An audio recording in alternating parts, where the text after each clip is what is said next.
Ibu semuanya dari pagi hari ini. Namun marilah kita sama-sama menghadirkan hati dan pikiran kita untuk bisa belajar bersama di dalam ruang virtual ini selama 90 menit ke depan. Maksimalkan juga kolom chat box, gunakan catatan, dan kendala teknis itu merupakan hal yang biasa di dalam sesi daring. Agenda kita adalah yang pertama perkenalan, pembukaan hangat, pengantar selama 5 menit ya nanti, lalu menjawab pertanyaan LMS, paparan konsep utama dan simulasi, tanya jawab, lalu penutupan yang optimistik. Untuk perkenalan, saya mau terlebih dahulu menanyakan, apakah saya pernah mengisi di kelas Bapak Ibu sebelumnya? Belum. Belum, Bu. Belum, Ibu. Belum pernah, Bu. Oke, karena saya kalau mengisi kayaknya selama ini kalau nggak Jateng itu Jatim, Jabar gitu. Jadi udah berkali-kali sekali bertemu dengan Bapak Ibu dari Jawa Tengah. Jadi khawatirnya sudah pernah kenalan, nah kita bisa skip. Tapi kalau belum pernah kenalan, ya mari kita kenalan terlebih dahulu. Perkenalkan, nama saya Sugiyarti, Bapak Ibu, dipanggilnya Ibu Sugi, ya dari namanya Bapak Ibu sudah bisa mengenali, juga dari logat saya ya. Saya aslinya dari Jawa Tengah, tepatnya Purworejo. Namun sudah 11 tahun saya pindah kewarganegaraan menjadi warga Depok, Jawa Barat. Jadi saat ini saya berada di Depok, Jawa Barat. Lalu latar belakang pendidikan saya itu dari pendidikan bahasa Inggris. Saat ini saya di Sinambung Indonesia sebagai program associate. Demikian ya Bapak Ibu perkenalan singkat dari saya. Dan berikutnya saya juga mau menyapa Bapak Ibu fasilitator, Pak Sunarto. Assalamualaikum Pak Sunarto.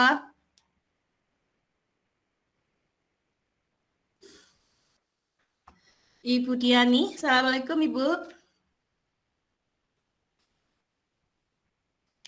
Oke, mungkin belum bergabung ya. Dan untuk Bapak Ibu pengajar praktik, Assalamualaikum. Waalaikumsalam. Ya, salam sehat selalu ya Bapak Ibu semuanya. Amin. Ya, Pak Edi. Nah, tadi mungkin Bapak Ibu saya mau meminta perwakilan ya dari salah satu peserta untuk memperkenalkan kelas Bapak Ibu secara umum nih dari wilayah mana, mungkin yang dari kelasnya Pak Sunarto, monggo silakan.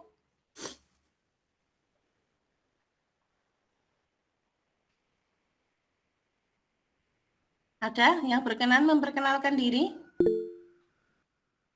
Pak Aji, monggo Pak Aji. Ya, terima kasih Bu Suki. Assalamualaikum warahmatullahi wabarakatuh. Waalaikumsalam warahmatullahi wabarakatuh. Perkenalkan, nama saya Aji Rusmono. Saya guru dari SD Negeri Jatibarang Lor 1, tepatnya di Kecamatan Jatibarang, Kabupaten Brebes. Salam kenal untuk semua. Saya adalah guru kelas 4 pada SD tersebut. Terima kasih Bu Suki. Wassalamualaikum Terima warahmatullahi kasih banyak wabarakatuh. Pak Aji. Iya Pak Aji, perkenalkan kelasnya saja. Bapak dari kelasnya Bu Diani atau Pak Sunarto? Pak Aji dari kelasnya Bu Diani atau dari kelasnya Pak Sunarto? Oke, sepertinya sudah tidak ini ya. Lanjut Bu Devi, monggo Ibu. Ya, selamat siang Ibu Sugiyarti. Terima kasih atas kesempatannya. Saya memperkenalkan diri, kami dari Pak Sunarto, anak didiknya Pak Sunarto ini. PP-nya kami Bu Ami. Kami dari Kabupaten Brebes, Ibu. Terima kasih. Terima kasih Bu Devi. Ini Pak Harta mudah-mudahan dari kelas Bu Diani nggih. Jadi cukup satu perwakilan dari masing-masing kelas. Monggo Pak. Ya, terima kasih. Salam kenal Bu Sugiyarti. Saya panggil kakak nih karena namanya beda O. Saya Sugiharto dari kelasnya Bu Diani. PP-nya Pak Endro Supriyanto. Terima kasih. Dari Kabupaten Brebes juga Pak Dari Harto? Brebes juga Pak, Bu. Oh, nggih. Jadi ini kita nih satu marga nggih Pak, marga Sugiyarto dan Sugiyarti. Ya, terima kasih sekali Bapak Ibu untuk perkenalannya. Tadi dari Ibu admin itu ada pesan katanya dari Pak Tohuro itu mau memberikan ice breaking sebelum acara mulai. Saya persilakan Pak, tapi waktunya jangan panjang-panjang, ini sekedar untuk mencairkan suasana. Jadi Pak Tohuro, silakan.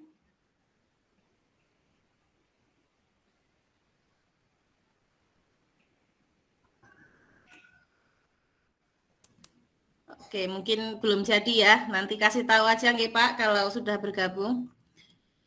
Ya. Kalau begitu sekarang saya melanjutkan dengan kegiatan pembukaan hangat. Ada 3 pilihan Bapak Ibu untuk pembukaan hangat. Namun di sini saya mohon izin untuk memilih ke kegiatan yang ketiga, pilihan yang ketiga yaitu untuk menyadari emosi. Bapak Ibu, silakan identifikasi 2-4 emosi yang Bapak Ibu alami pada hari ini. Manakah emosi yang paling kuat? Apa situasi yang memicu munculnya emosi? Nah, Bapak Ibu, terkait emosi, selama ini biasa emosi yang Bapak Ibu rasakan itu contohnya itu apa saja? Langsung aja unmute. Marah. Marah, apalagi? Senang. Ya, Pak Haji, apa? Kecewa. Kecewa, oke. Sedih. Sedih. Pak Carso? Bu, cemas, khawatir. Semangat, khawatir. Ya. Oke. Iya, itu adalah contoh-contoh emosi yang kita sering rasakan selama ini ya. Namun sebenarnya ragam-ragam emosi itu macam-macam sekali ya Bapak Ibu.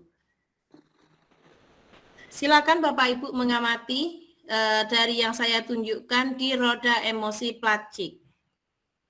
Ini amati ya, dari mulai lingkaran terluar, nih ada bosan, muak, benci, termenung, sedih, duka, terganggu, terkejut, terkesima, cemas, takut, teror, menerima, percaya, kagum, tentram, gembira, nikmat, tertarik, antisipatif, jengkel, marah, mengamuk. Nah, silakan amati roda emosi berikut, lalu kenalilah 4 emosi apa yang Bapak Ibu rasakan pada hari ini, lalu Bapak Ibu tuliskan di kolom chat box, sampaikan nanti alasan apa yang membuat Bapak Ibu mengalami emosi tersebut.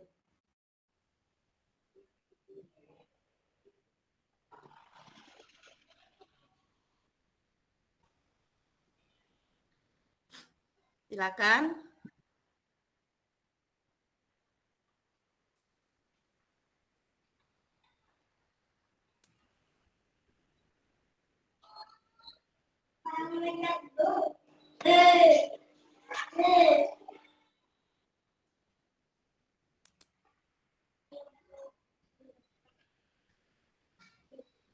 Gembira, nikmat, kagum, terkesima. Ya, Bapak Ibu yang lain silakan. Gembira, kagum, menerima, gembira, sedih. Salah satu silakan dari Bapak Ibu menyampaikan langsung atas emosi yang Bapak Ibu alami pada hari ini. Ibu Devi silakan. Terima kasih Ibu. Di situ saya menuliskan bahwa hari ini saya merasa sangat gembira karena bisa bertatap maya dengan teman-teman CGP lainnya gitu ya Bu ya. Biasanya kan kita hanya dalam kelompok kecil. Terus tertarik, saya sangat tertarik dengan materi hari ini, Bu. Karena kadang-kadang sosial emosional itu mudah diucapkan tapi susah diterapkan. Terus saya percaya bahwa nanti hasil dari pertemuan hari ini insya Allah akan bisa diterapkan dengan baik dan membawa perubahan.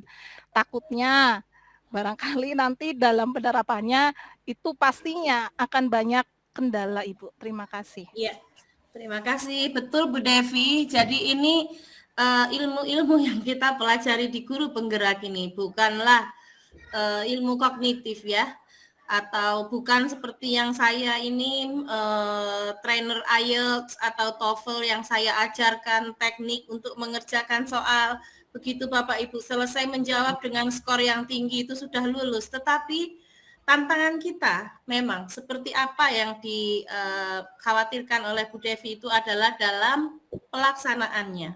Karena kita bukan di sini belajar untuk mendapatkan pemahaman, dapat cek centang biru banyak, sudah. Tetapi yang terpenting adalah bagaimana kita bisa mengimplementasikannya. Jadi memang kita di sini sama-sama belajar, saling mengingatkan. Yang sulit adalah bukan materinya, tetapi bagaimana kita memang bisa menerapkannya di dunia nyata ketika menemui kasus yang nyata. Demikian. Betul, Ya. betul. Oke, ini Pak Tohuro sudah bergabung ya Pak? Nggih. Iya, oke. Mungkin satu lagi dari Bapak Ibu yang mau menyampaikan secara langsung atas emosi apa yang dirasakan pada hari ini dan apa yang membuat Bapak Ibu merasakan emosi tersebut.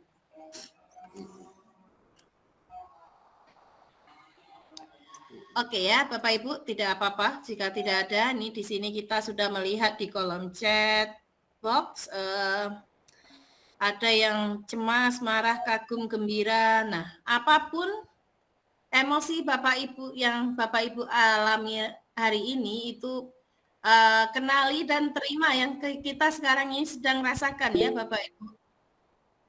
Oke, Ibu Siti, monggo Bu Siti.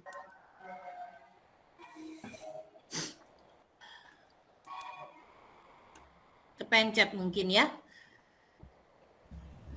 Oke, kalau begitu Bapak Ibu, saya mau izin untuk membacakan kompetensi lulusan yang akan dicapai pada modul 2.2. Yang pertama adalah guru penggerak secara aktif menetapkan tujuan, membuat rencana, dan menentukan cara untuk mencapainya dalam meningkatkan kompetensi dan kematangan dirinya. Guru penggerak memahami pentingnya mengetahui kebutuhan belajar dan lingkungan yang aman dan nyaman, agar dapat memfasilitasi seluruh individu di sekolah agar dapat meningkatkan kompetensinya. Guru penggerak memfasilitasi guru lain dalam merancang alur dan tujuan pembelajaran yang berorientasi pada masa depan. Capaian umumnya, guru penggerak mampu secara aktif menetapkan tujuan, membuat rencana, dan menentukan cara untuk mencapainya dalam meningkatkan kompetensi akademik dan kesejahteraan psikologis.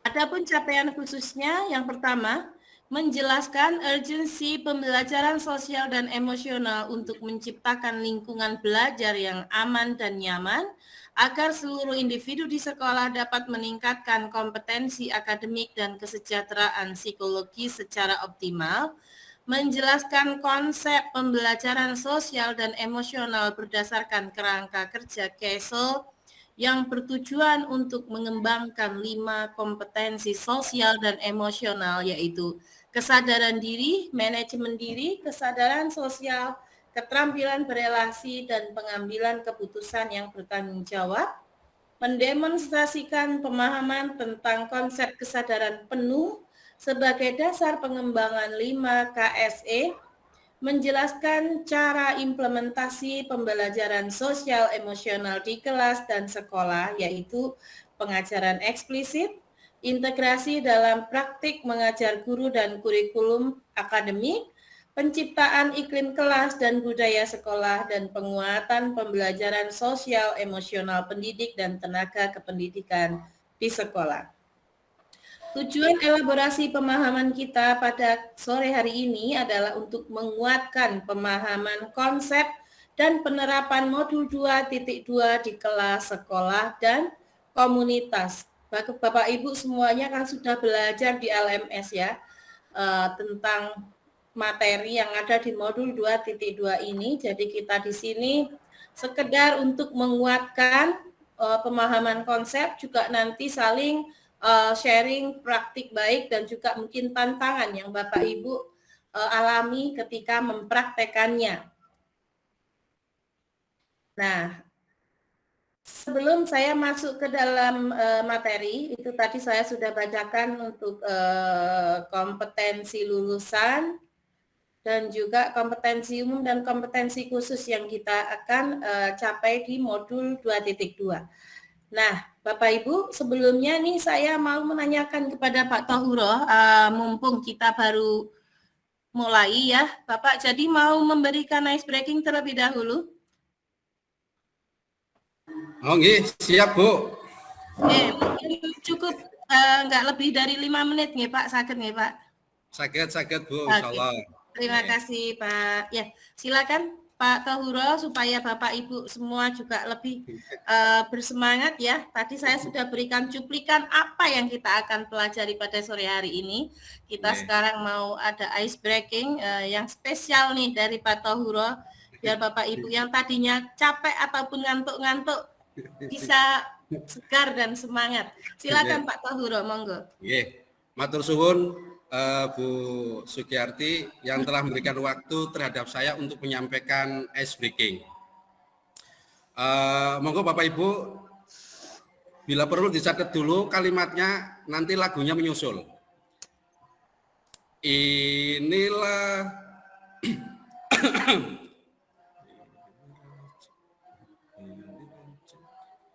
inilah CGP yang hebat. CGP yang hebat, inilah CGP yang hebat, CGP yang hebat, selalu beraksi kreatif dan inovatif, selalu beraksi kreatif dan inovatif. Kalau suka kami tepuk tangan. Kalau kau suka kami tepuk tangan. Kami angkatan 7, calon guru penggerak. Memang hebat. Memang hebat. Ulangi lagi. Ulangi nopo. Ulangi Pak, biar bersama-sama. Ulangi, Pak. Ulangi Pak, terus sampai hafal kita Pak. Ya, Sejam lagi. supaya ketawa. Ulangi Pak, nggak apa-apa Pak. Itu Pak Ali sudah hafal, Pak Tohuro, Pak Ali sudah hafal. Inilah CGP yang hebat. CGP yang hebat.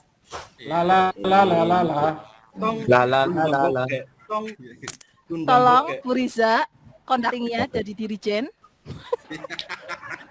Yuk bareng-bareng. Ayo, siap. CGP yang hebat. CGP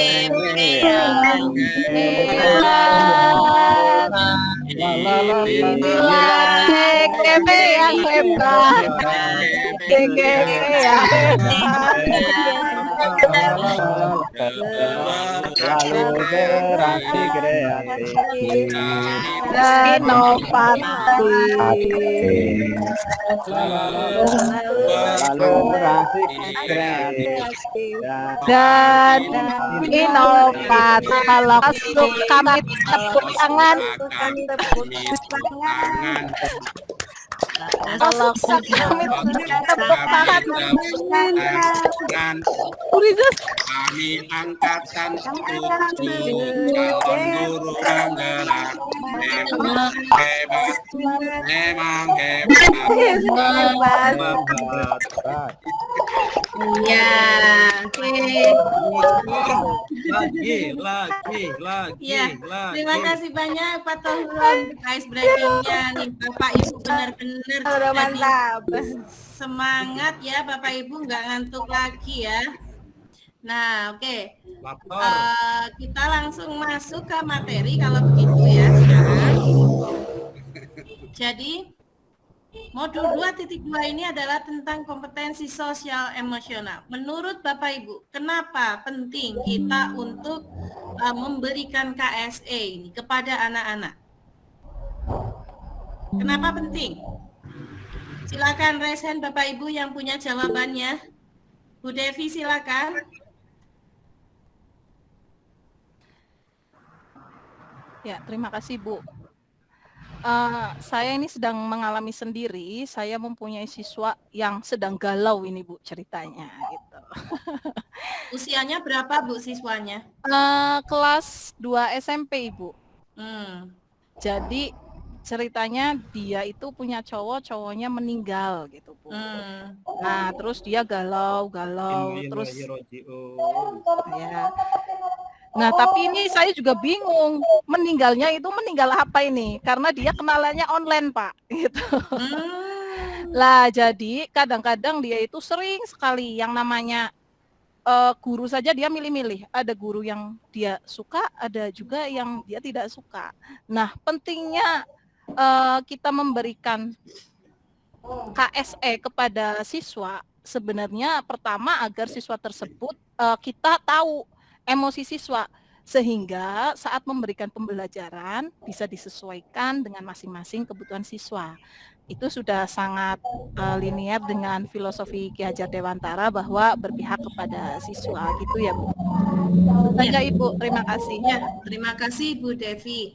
Ya, apalagi usia SMP itu kalau dalam psikologi kan udah tough years ya mereka ya, masa-masa yang sulit, udah mulai puber, nanti jadi murung terus, dan itu akan mengganggu pembelajaran mereka tentunya. Pak Rocikin silakan. Ya, Assalamualaikum warahmatullahi wabarakatuh. Waalaikumsalam warahmatullahi wabarakatuh. Nah, tadi manfaat PSE ya Bu untuk pembelajaran.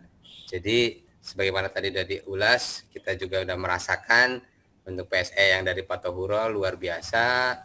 Nah, ini bentuk kesadaran diri bahwa menumbuhkan atau melatih serta merefleksikan kompetensi sosial emosional itu dengan cara pembelajaran itu akan berdampak pada hasil belajar yang memang mengenal secara pembelajaran, tujuan pembelajaran tercapai, tetapi secara karakter akan menumbuhkan kesadaran dari diri yang memiliki pengalaman belajar yang baik itu Bu. Jadi tidak hanya kena secara pengetahuannya saja, tapi tumbuh kembang kesadarannya, perilakunya, kesiapannya untuk belajar sampai dari awal sampai akhir itu mereka siswa benar-benar siap seperti itu Bu, sehingga terciptalah pembelajaran yang mantap dan luar biasa seperti pada sore hari ini. Terima kasih Ya. Bu, itu dari saya. Terima kasih Pak Rojikin, ya terima kasih Bu Devi dan Pak Rojikin ya yang sudah memberikan jawaban tentang kenapa sih kita itu perlu untuk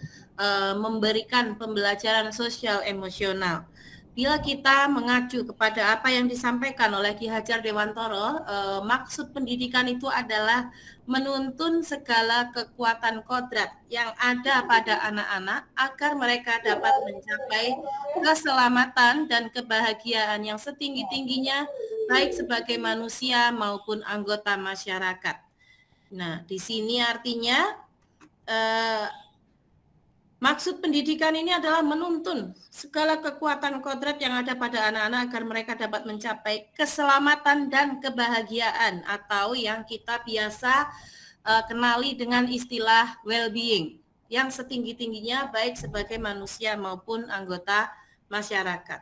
Selain itu, Ketika kita membahas tentang filosofi Ki Hajar Dewantara di modul 1.1 ya, Bapak Ibu masih ingat ya, bahwa pembelajaran budi pekerti ini adalah pembelajaran manusia, pembelajaran jiwa manusia secara holistik. Holistik menyeluruh, secara seimbang antara pikiran, rasa, dan kemauan, sehingga menimbulkan pekerti, tenaga, olahraga, dan karya. Jadi kebersihan budi adalah bersatunya cipta, rasa, dan karsa yang terwujud dalam tajamnya pikiran, halusnya rasa, kuatnya kemauan yang membawa pada kebijaksanaan. Dan ini harus terjadi secara holistik, secara balance. Jangan hanya yang berkembang itu pikirannya aja, tetapi perasaannya tidak. Nanti akan oleng kalau tidak seimbang ya, Bapak Ibu. Nah, oleh karena itu, modul 2.2 ini khusus didesain untuk membahas tentang KSE. Konsep yang akan kita bahas pertama di modul 2.2 ini adalah tentang definisi pembelajaran sosial emosional itu apa sih? Lalu tujuannya untuk apa? Yang kedua adalah tentang 5 kompetensi sosial emosional. Yang pertama itu adalah tentang kesadaran diri, manajemen diri, kesadaran sosial, keterampilan berelasi, pengambilan keputusan yang bertanggung jawab. Lalu yang ketiga adalah tentang kesadaran penuh. Nah, ini nanti kita akan melihat satu gambar piramid ya Bapak Ibu, di mana kesadaran penuh atau mindfulness ini merupakan dasar untuk pengembangan KSE yang nanti hasilnya itu adalah keselamatan dan kebahagiaan atau well-being. Nah, ini artinya bahwa perhatian, fokus, atensi yang disengaja ini dasar bagi pengembangan KSE. Untuk bisa fokus kepada apa yang anak-anak lakukan sekarang ini dan saat ini, lalu menghadirkan rasa ingin tahu tanpa ada prasangka dan menghakimi, ini merupakan suatu fondasi bagi mereka untuk bisa meningkatkan 5 KSE-nya. Sementara di sini kita memang mengalami kendala yang serius, terutama pasca pandemik, di mana anak-anak kemarin itu selama 2 tahun lebih banyak belajar di rumah ya. Yang mereka di rumah itu dengan kondisi budaya keluarga masing-masing. Ada yang di rumah kebanyakan main games, ada yang di rumah wah udah macem-macem. Jadi begitu kembali ke sekolah harus mendengarkan instruksi, harus mengikuti pelajaran, itu mereka hilang fokusnya untuk konsentrasinya. Ini mungkin Bapak Ibu nanti bisa sharing atas pengalaman yang dialami ya. Perubahan apa yang Bapak Ibu rasakan kemarin setelah anak-anak itu lebih banyak belajar di rumah setelah pandemik dan kembali ke sekolah. Lalu yang keempat itu adalah 4 implementasi PSE. Yang pertama adalah pengajaran KSE secara spesifik dan eksplisit, lalu integrasi dalam pembelajaran, praktik mengajar, dan kurikulum akademik, lalu penciptaan iklim kelas, budaya, dan kebijakan sekolah. Ini yang nanti kita kaitkan dengan modul 1.4 ya, tentang budaya positif, lalu penguatan kompetensi sosial dan emosional pendidik dan tenaga kependidikan. Jadi inti dari modul 2.2 itu adalah ini ya Bapak Ibu. Nah, kita perlu nih melihat cuplikannya. bagaimana sih caranya untuk kita bisa meningkatkan KSE? Bapak Ibu, apakah ada yang tahu tekniknya atau caranya untuk kita bisa meningkatkan KSE? Silakan langsung raise hand.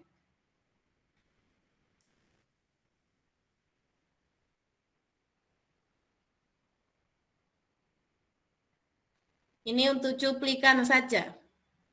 Nanti kita akan membahas masing-masing konsep ini satu persatu. Cuma saya mau tahu terlebih dahulu apa yang Bapak Ibu ingat nih terkait strategi peningkatan KSE itu bagaimana? Untuk meningkatkan kesadaran diri, bagaimana caranya Bapak Ibu, tekniknya? Yang teknik stop itu. Teknik stop. Nah, stop. Apalagi, Pak Ali? Mendengarkan instrumen musik. Iya, mendengarkan instrumen musik. Apalagi? Apalagi Pak Sugiarto. Iya. Oke, saya kasih cuplikannya terlebih dahulu ya tentang strategi untuk peningkatan 5 KSE. Jadi peningkatan kesadaran diri itu kita lakukan nanti kita akan membahasnya ya dengan 6 emosi dasar, lalu ragam kosakata emosi pada roda emosi.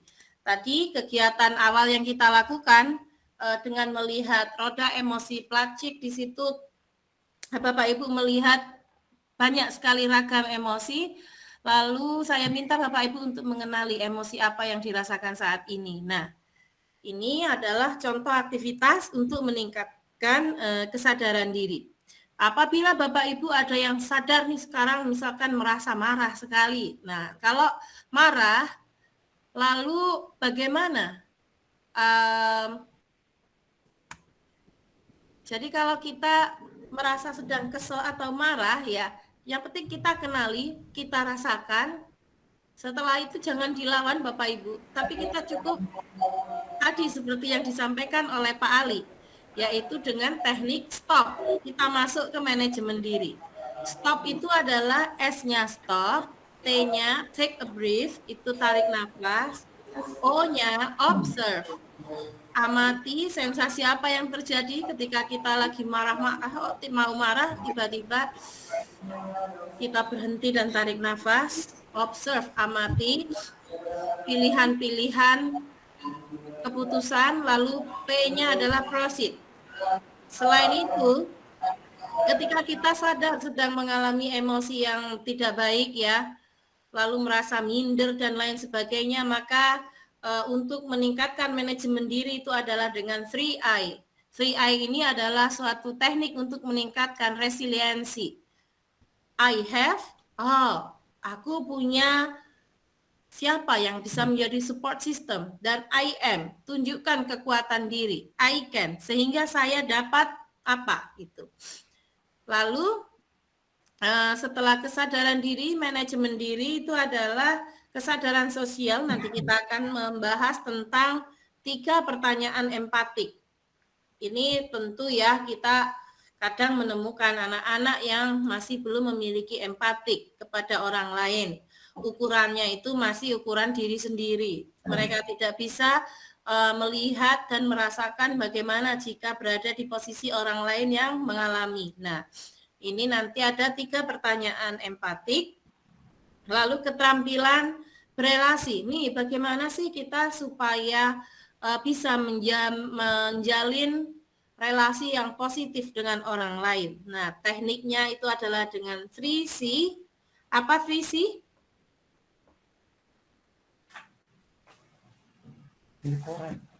Korek. Ada yang ingat 3C itu apa aja? C-nya clear, confident. Ya Bapak Ibu ada yang ingat nggak? Ya udah nanti kita akan bahas satu persatu di belakang ya. Ini baru cuplikan dulu. Lalu 3C, lalu ada teknik iMessage, kita nanti langsung akan praktek, dan juga ACR, Active Constructive Response. Lalu yang terakhir adalah pengambilan keputusan yang bertanggung jawab dengan POUCH. Nah, sekarang kita masuk ke konsep yang pertama. Apa itu pembelajaran sosial emosional? Pembelajaran sosial emosional ini adalah pembelajaran yang dilakukan secara kolaboratif oleh seluruh komunitas sekolah yang memungkinkan anak dan orang dewasa di sekolah memperoleh dan menerapkan pengetahuan, keterampilan, dan sikap positif mengenai aspek sosial dan emosional. Jadi kita lihat di sini merupakan satu proses yang kolaboratif. SEL ini artinya Social Emotional Learning. Ini yang meliputi kesadaran diri, manajemen diri, keterampilan berelasi, pengambilan keputusan yang bertanggung jawab, dan kesadaran sosial. Ini kita lihat ya, untuk lingkungan kelasnya, di dalam lingkungan kelas pembelajarannya menerapkan KSE ini, maka akhirnya terbentuklah budaya praktik dan kebijakan sekolah, lalu lingkungan keluarga, dan juga komunitas ini supaya anak-anak mendapatkan kesempatan belajar yang selaras. Mengingat anak itu kan merupakan irisan ya, tidak hanya warga sekolah tapi juga warga keluarga dan juga anggota masyarakat. Tujuan PSE Castle itu adalah untuk tadi ya, meningkatkan kesadaran diri, manajemen diri, kesadaran sosial, keterampilan berelasi, membuat keputusan yang bertanggung jawab. Nah, untuk pencapaian pembelajaran sosial emosional, ini kita bisa lihat Bapak Ibu, apabila telah terjadi peningkatan 5 KSE, maka akan terjadi peningkatan perilaku yang positif.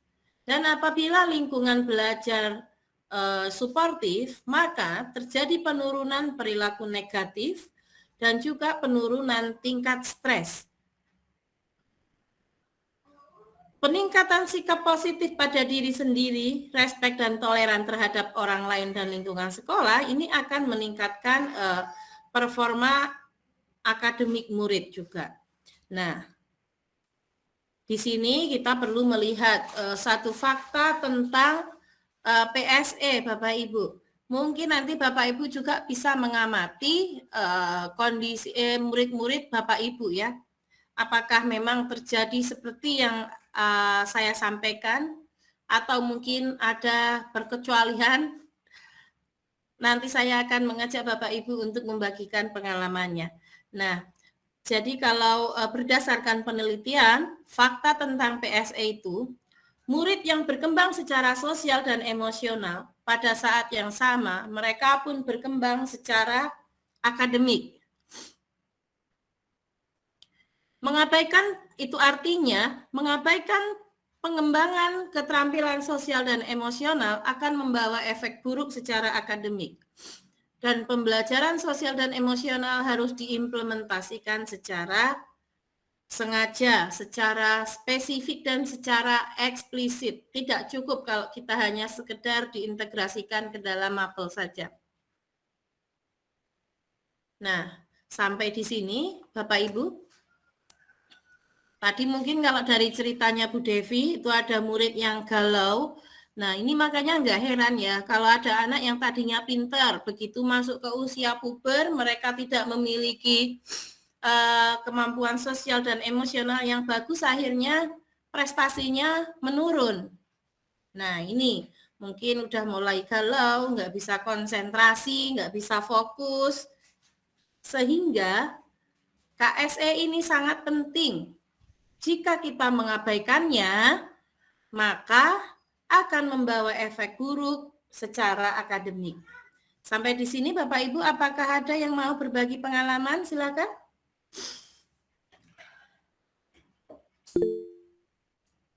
Ya, Bu Devi silakan.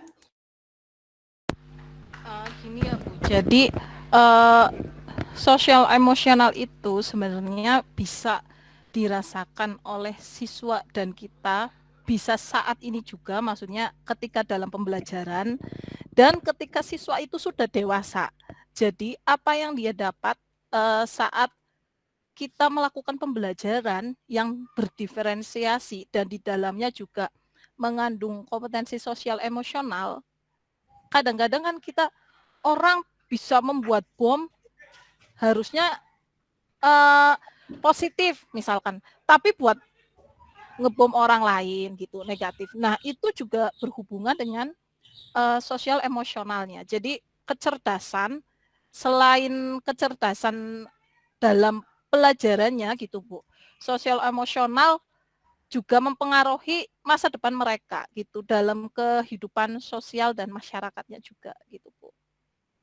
Iya, betul Ibu, terima kasih ya. Ya sangat berdampak sekali memang, walaupun secara akademik itu bagus, tapi ternyata nggak memiliki kemampuan sosial emosional yang baik, terus tiba-tiba nonjokin orang, itu ya, makanya ini yang disampaikan Bu Devi benar sekali, itu mempengaruhi sekali untuk keberlangsungan masa depan dari anak-anak kita. Nah, oke Bapak Ibu, kita sekarang akan lihat ya, 5 KSE itu meliputi apa saja. Tadi kesadaran diri.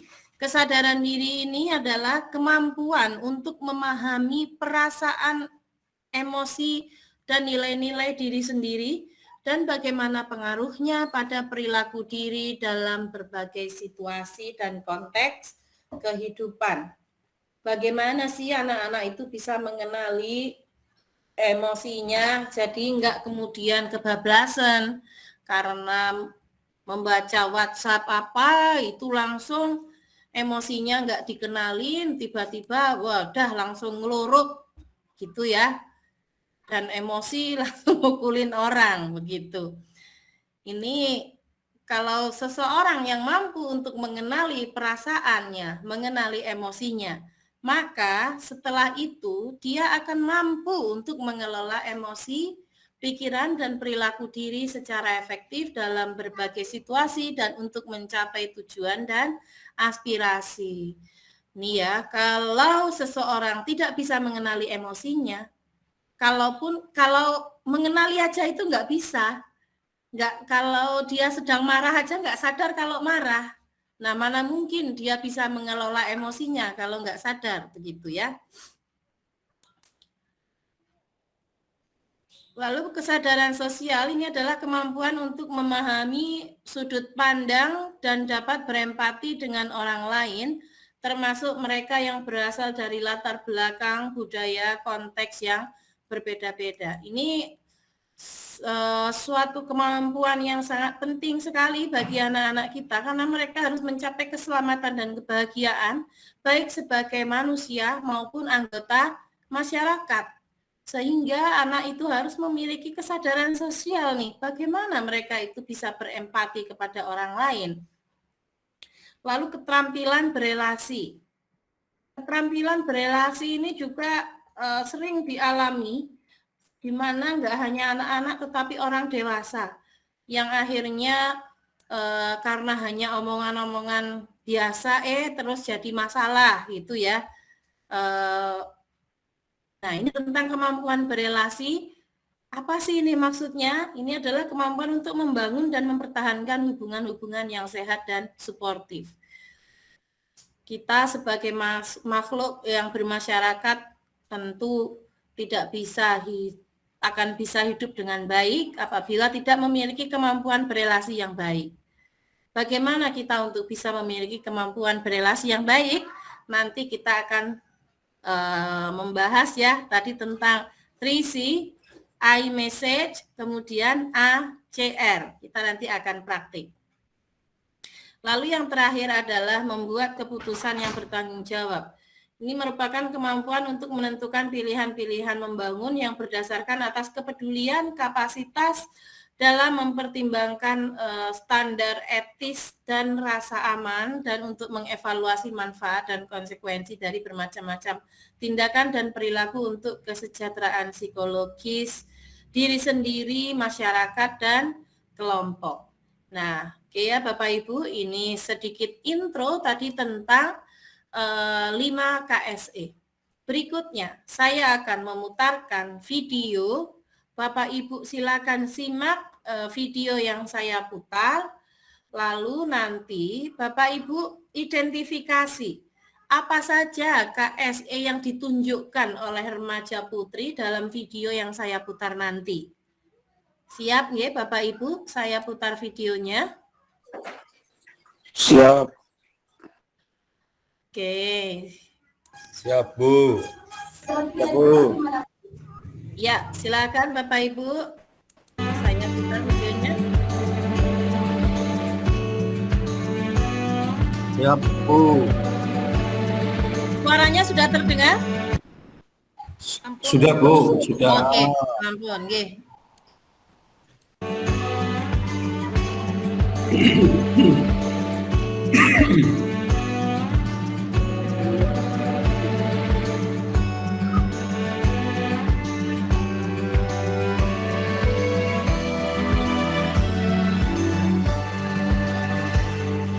Hei kamu, terima kasih telah menjadi kuat.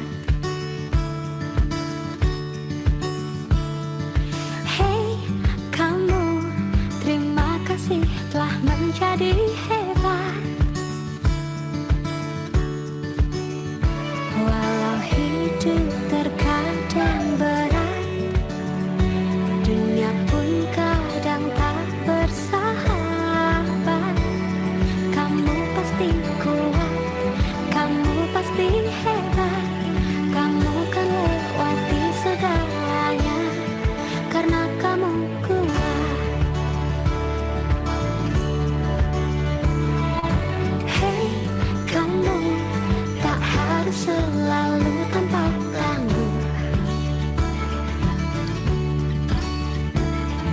Hei kamu, menangislah, tak perlu kau malu.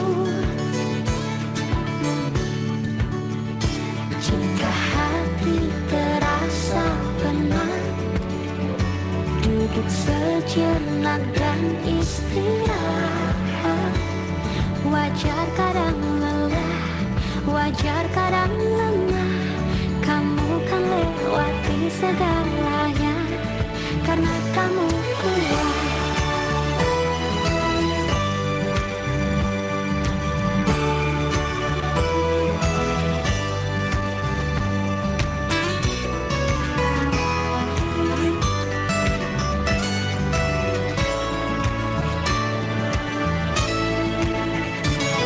Besok tak pasti, kemarin telah terjadi. Tak ada yang perlu ditakuti. Jalani semua yang ada di depan mata. Maaf ya Bapak datangnya terlambat.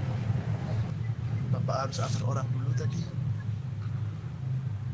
Terus ban motornya Bapak juga bocor di perjalanan kemarin. Maafin Bapak ya. Sebenarnya hari ini Dewi pengen temenin sama Bapak. Kamu, terima kasih telah menjadi kuat.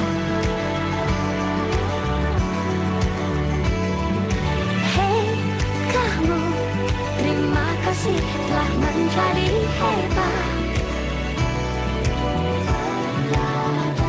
Walau hidup terkadang berat, dunia pun kadang tak bersahabat. Kamu pasti kuat, kamu pasti hebat. Kamu kan lewati segalanya karena kamu kuat. Jika hati terasa penat, duduk sejenak dan istirahat. Wajar kadang lelah, wajar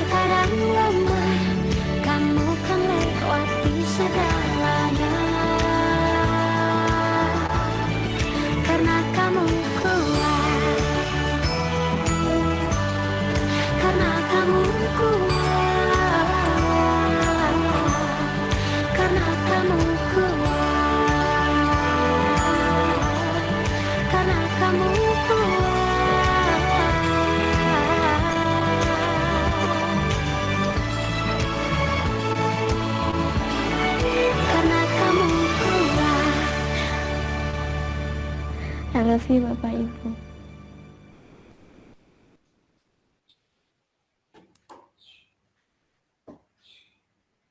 Iya, jadi dari 5 KSE, yang manakah yang ditunjukkan dari anak perempuan di video tadi, Bapak Ibu?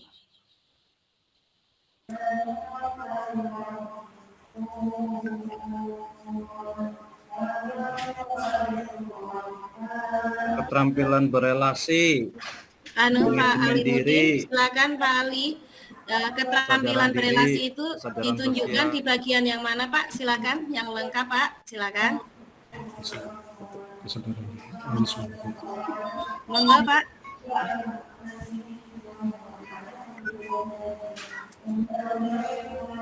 Silakan Pak. Oke. Lalu, Ibu. Ya, silakan.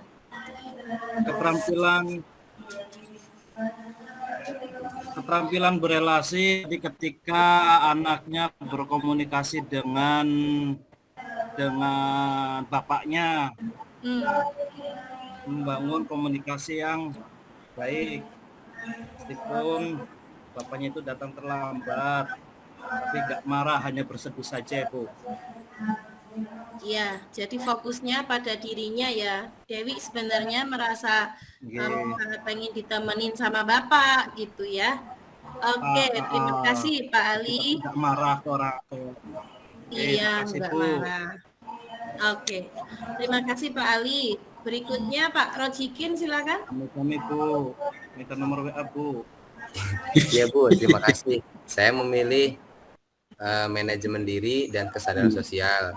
Manajemen diri, si Dewi ya, si pelaku ini mampu memanage dan apapun yang tadi kita sebutkan, dia tetap berprestasi meski dengan di video itu kan tidak didamping orang tuanya sudah juga sibuk kerja ataupun yang lain. Nah, kemudian kesadaran sosialnya juga si Dewi di sini mampu memaafkan, meskipun keinginan dengan orang tua juga harus ada, tapi kesadaran sosialnya dia tetap jalan karena orang tua juga tentu melakukan hal itu untuk membiayai dia sekolah seperti Ibu, tapi tetap dengan segala macam daya dukung yang kurang dari segi orang tua, si Dewi ini di akhir dia dapat piala yang saya kira piala itu yang sangat membanggakan untuk dia pribadi dan orang tuanya.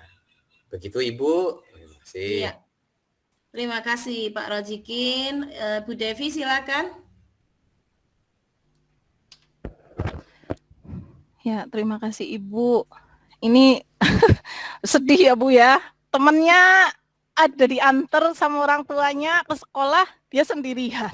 Saya jadi ingat anak saya, nggak pernah saya antar gitu ya Bu. Jadi menurut saya, namanya siapa Bu? Ceweknya Bu tadi ya lupa. Dewi. Namanya Dewi. Nah, Dewi itu sudah mengenali Bu diri sendiri, di mana Dewi itu sadar, saya lihat kan dia sendiri ya Bu. Mungkin bapak ibunya sudah berpisah gitu. Dia sadar kalau dia ibaratnya dalam posisi itu. Terus pertama itu mengenali diri sendiri. Dia tahulah dia itu dalam posisinya gimana gitu Bu. Terus manajemen diri. Jadi ketika dia melihat teman-temannya kayak gitu, dia bisa manajemen dirinya sendiri, dia kuat gitu loh Bu.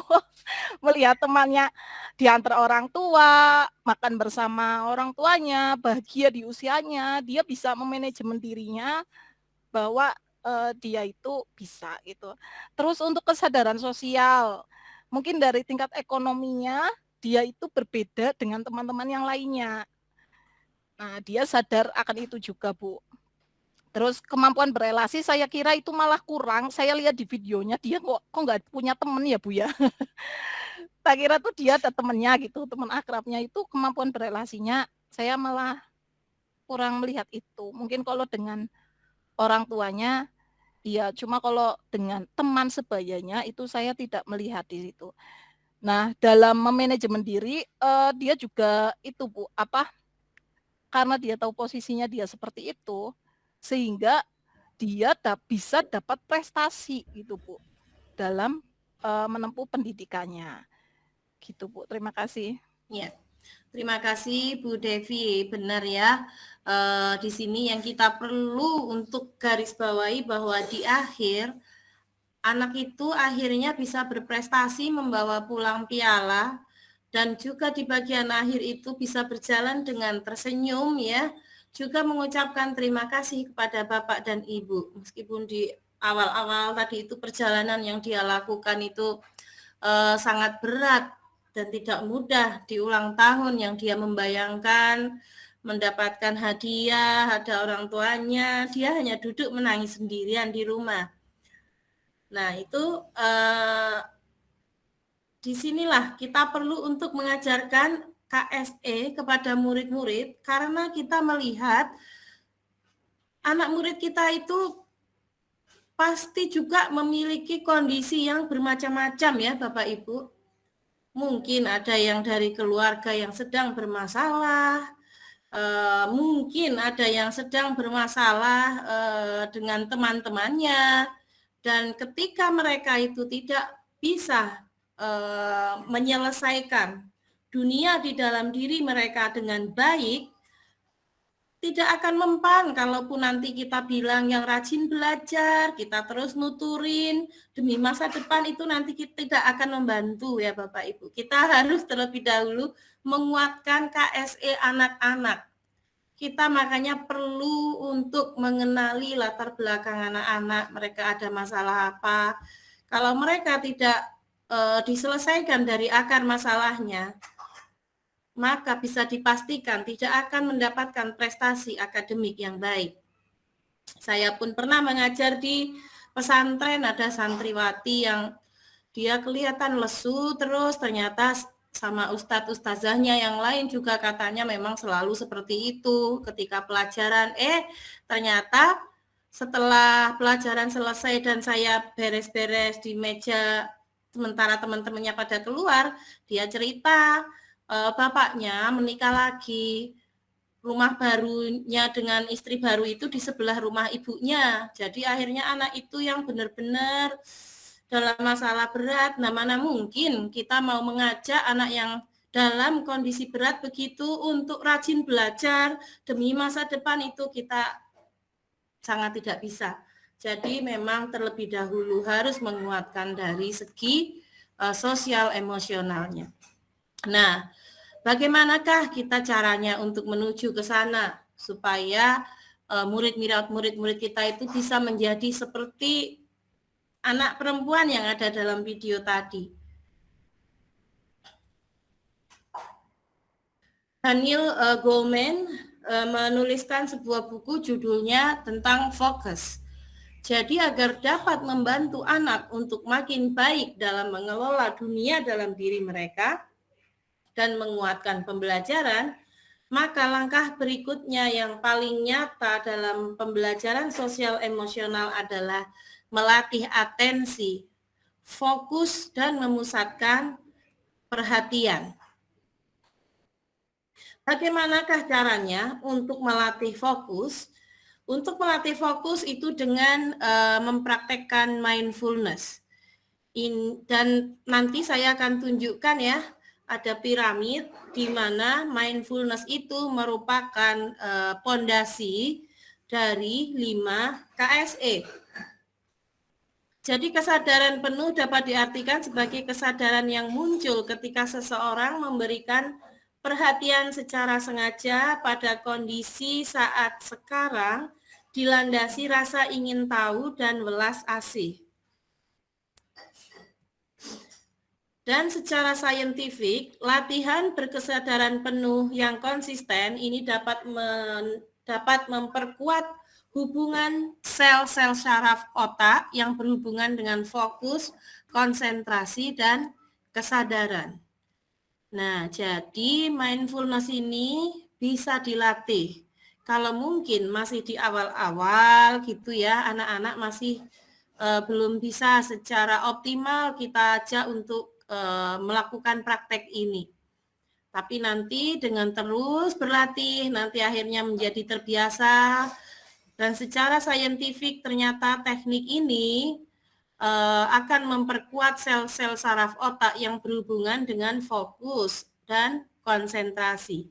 Apakah di sini Bapak Ibu ada yang sudah terbiasa menjalankan praktek mindfulness ketika sebelum mengajar? Mulai, Bu. Mulai, jadi bagaimana Bu kemarin ceritanya ketika Ibu mulai untuk mempraktikkan mindfulness? Saya kebetulan ngajar di TK. Pertama sih memang untuk mengajar ini ya Bu, mindfulness itu anak-anak pada ketawa.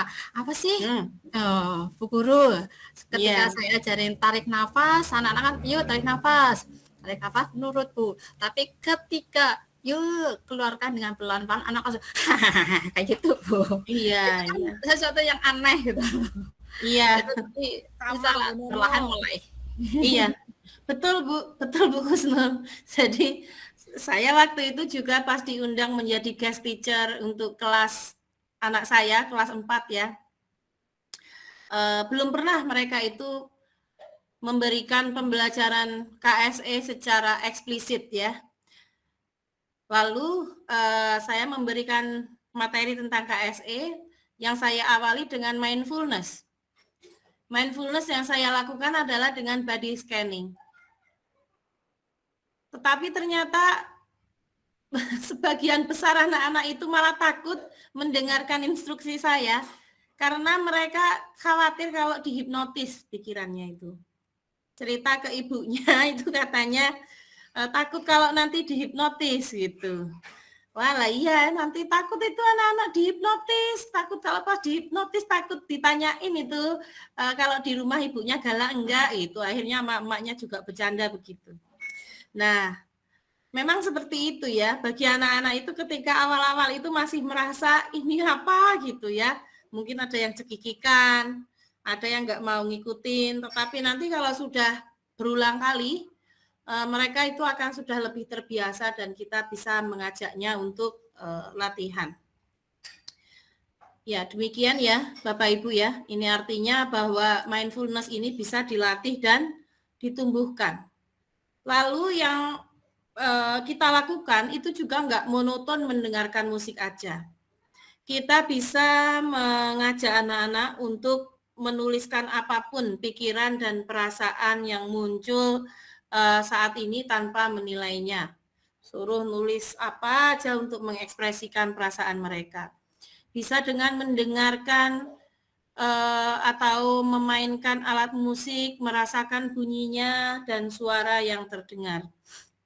Lalu amati berbagai perasaan-perasaan yang muncul, bisa juga dengan mengungkapkan rasa terima kasih tentang 3 hal yang Anda syukuri pada hari ini, atau bisa menggambar untuk membuat coretan atau mewarnai, lalu fokus pada prosesnya bukan pada hasil akhirnya.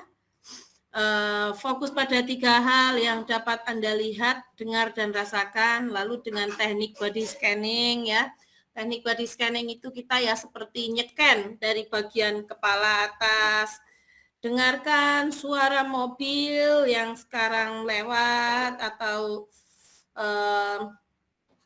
rasakan tangan menyentuh lantai, dan lain sebagainya. Lalu bisa juga dengan peregangan otot, berjalan dengan sadar, dan fokus pada 3, dan berjalan dengan sadar, dan mungkin Bapak Ibu akan menemukan teknik-teknik sendiri ya, yang lainnya nanti tidak menutup kemungkinan hanya ini aja. Ya, jadi jangan monoton melakukan satu hal saja. Kalau nanti mereka sudah terbiasa, persilahkan anak-anak untuk memilih teknik mana yang mereka akan lakukan.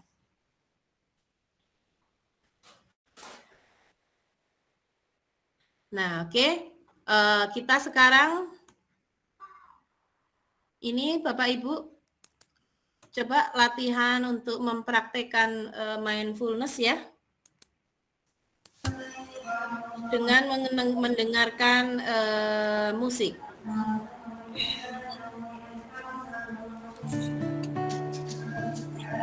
Ya.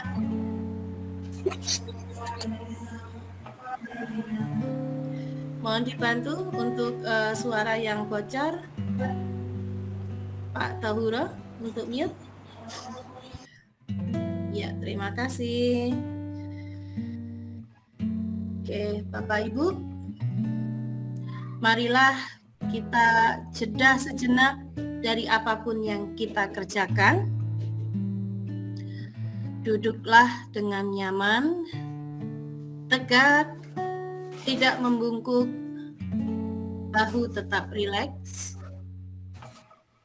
Kedua tangan dapat diletakkan di pangkuan atau di atas meja. Pejamkan mata jika merasa nyaman atau cukup rilekskan kelopak mata.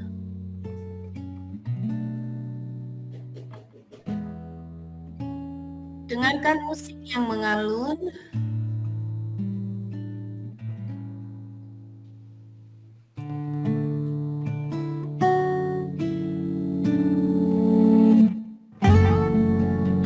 Jika pikiran mengembara, perlahan kembalikan perhatian pada alunan musik dan perasaan yang muncul saat mendengarkan musik.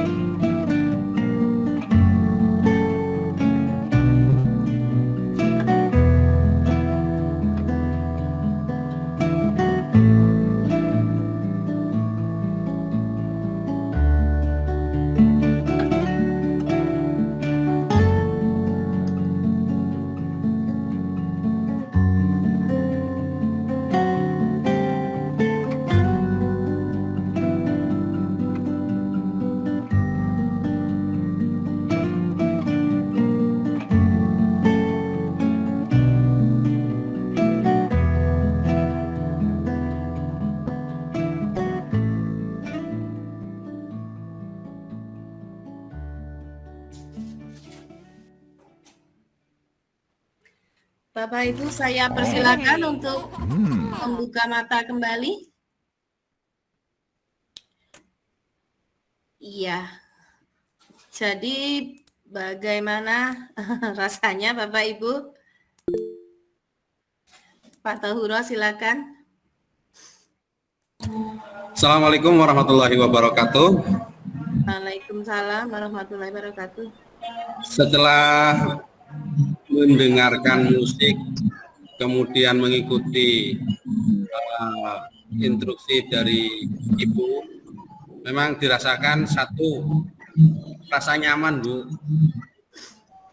Sampai akhirnya hutang pun tidak ingat. Yang ada itu nyaman, gitu loh, nyaman. Kemudian yang ketiga, di samping nyaman, ada hal-hal positif yang dirasakan oleh saya, terutama kendornya otot, Bu.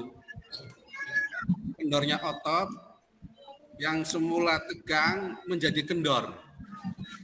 Ini barangkali pengaruh dari apa yang Ibu sampaikan tadi, mungkin saya mengikuti. Barangkali itu yang saya rasakan, Ibu. Iya, terima kasih Pak Tahuro. Jadi ketika Bapak Ibu mengajak anak-anak untuk mindfulness, itu nanti yang fokus dan mendengarkan yang melakukan mindfulness itu tidak hanya anak-anak ya, tetapi Bapak Ibu pun harus di sini benar-benar menghadirkan fokus dan perhatiannya. Jadi supaya guru dan siswa itu sama-sama fokus. Jangan nanti siswanya yang diajak fokus, tetapi sebenarnya gurunya yang malah sambil muter musik itu sambil mikirin yang lainnya atau lihat kemana-mana, itu tidak. Kita harus sama-sama fokus.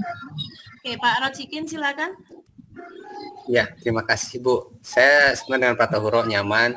Saya teringat ketika saya mengikuti hypnoselling, karena dulu saya adalah seorang bisnismen di bidang multi level marketing. Dan tertentu itu diajarkan seperti hampir cuci otak sih Bu. Cuman ini mah bagus itu. Jadi setelah itu kita semangat. Goal atau semangat pagi meskipun situ malam setelah hypnoselling, setelah mindfulness ini di musik di ini kan.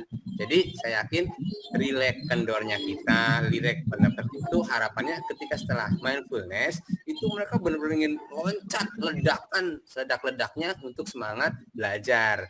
Dan saya rasakan juga tadi menikmati, dan sekarang memang saya teringat kembali ke masa dulu, dan tetap semangat. Itu perasaan saya sangat bahagia, senang, dan semangat seperti Bu Devi ini, senior saya, Pak Wuro, luar biasa. Pokoknya siapa kita, CGP, mantap gitu. Terima kasih Ibu. Ya, terima kasih Pak Rojikin.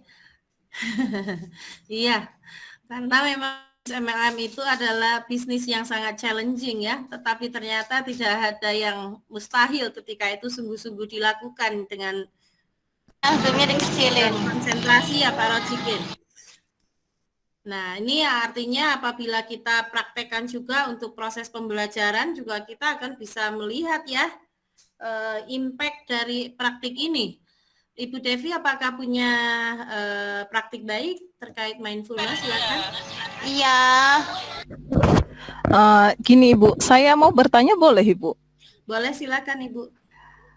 Jadi anak-anak SMP kadang-kadang kan lagi itu ya Bu ya, puber gitulah Bu, remaja gitu. Yang saya tanyakan, apakah musik yang dipakai harus slow gitu Bu? Tidak bisa musik yang ngebeat apa gimana? Soalnya yang saya praktekkan itu kemarin di kelas saya udah pakai musik-musik yang slow gitu Bu, enak Bu, saya dengarnya enak, lembut gitu ya Bu. Lah anak-anak di belakang Bu, cintaku seapa topi miring kayak gitu. Anak-anak saya metal banget Bu gitu. Terus akhirnya cobalah, oke, saya puterin. Emang musiknya juga enak, agak-agak ke Jogja-Jogjaan gitu ya Bu ya. Musiknya enak. Dan memang setelah saya turuti memutar musik itu, musiknya alirannya agak-agak ngebeat gitu ya Bu ya. Maksudnya temponya itu ngebeat, enggak slow. Itu baru bisa diem, tenang setelah dituruti itu. Menurut Ibu bagaimana Ibu? Iya, kita kembali tadi ya terkait prinsip mindfulness itu adalah we focus on what we hear and what we see now and here ya. Kita fokusnya hanya apa yang indera kita rasakan saat ini dan sekarang ini. Jadi sebenarnya musiknya apa itu tidak terbatas. Yang penting anak-anak itu memang konsentrasinya itu adalah pada musik. Bukan dengan mendengarkan musik akhirnya malah membawa pikiran melayang. Nah, ini bukan mindfulness ya kalau akhirnya jadi melamun gitu. Tetapi yang penting adalah bagaimana anak-anak bisa fokus untuk benar-benar membuka telinganya mendengar atas apa yang dirasakan dan dengarkan saat ini dan sekarang ini. Itu sih Bu Devi prinsipnya. Jadi bukan karena dengar musik malah akhirnya mereka fokusnya bukan apa yang didengarkan saat ini gitu. Ya, terima kasih Ibu. Ya, sama-sama Bu Devi. Nah, makanya nih ketika kita melakukan body scanning atau kita putar musik juga, ini akan menjadi mindfulness ketika mereka fokusnya pada itu. Tetapi kalau kita memutar musik tetapi anak-anak masih melihat luar dan tidak fokus, itu bukan mindfulness begitu. Ya, Pak Muhammad Saifuddin silakan. Baik, terima kasih Bu Sugiyarti dan juga rekan-rekan yang hebat, luar biasa. Bu Sugi, saya mau bertanya ini Bu. Selain pakai musik, mindfulness bisa dengan yang lain nggak Bu? Kalau bisa, saya boleh bercerita sedikit. Kalau selain musik. Bisa yang ini tadi saya tunjukkan Pak ya, ini.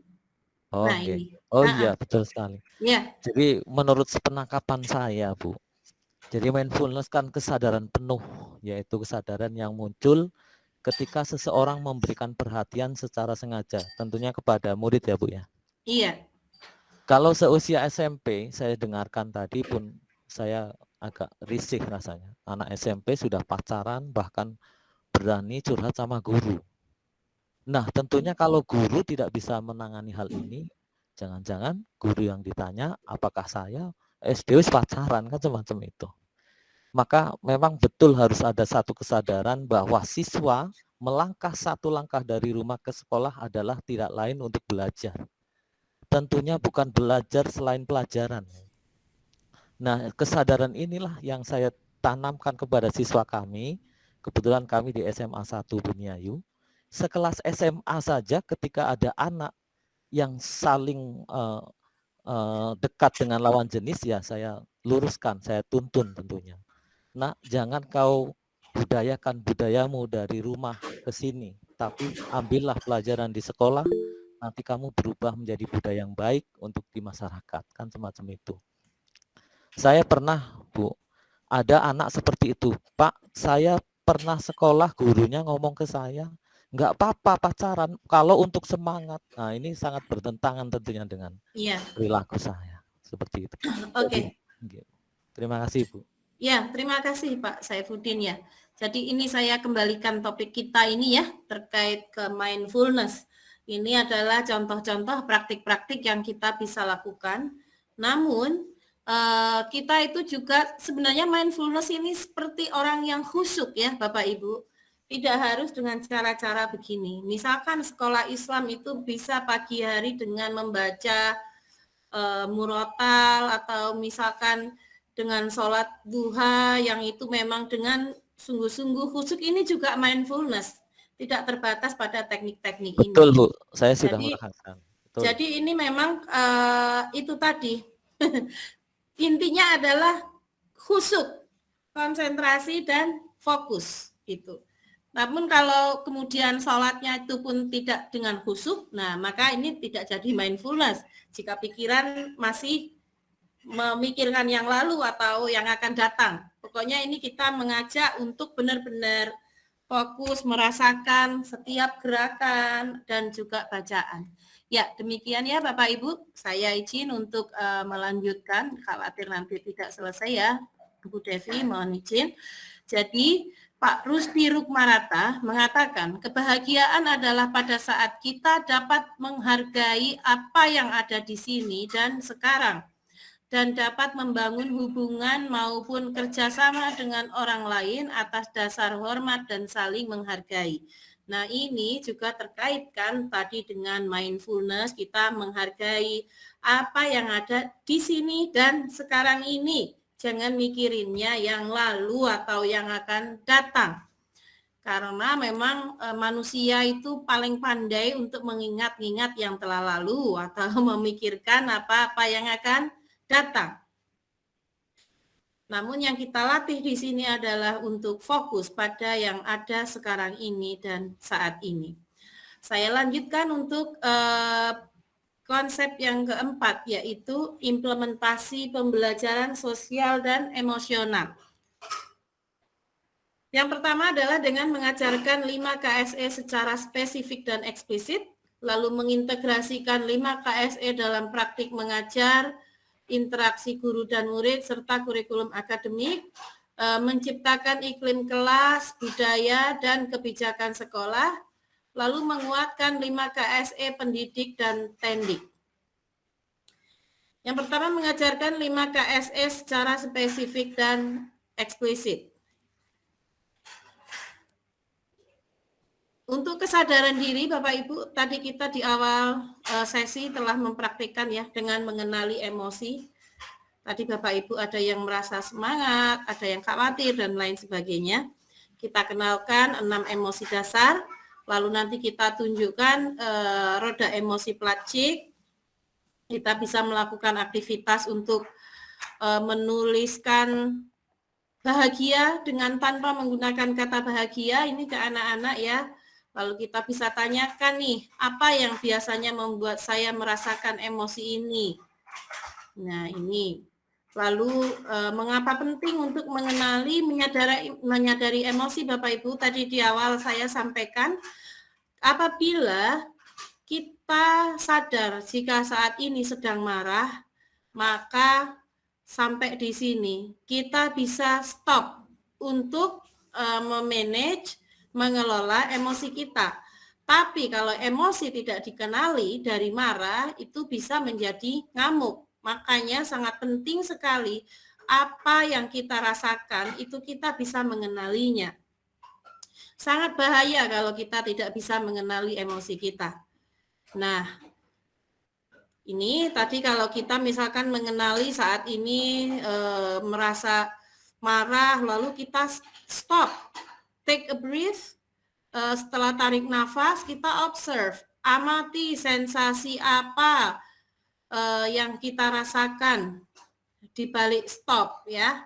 Lalu disitulah muncul pilihan-pilihan yang dapat diambil. Nah, ini adalah kaitannya dengan materi tentang slow thinking. Jadi ketika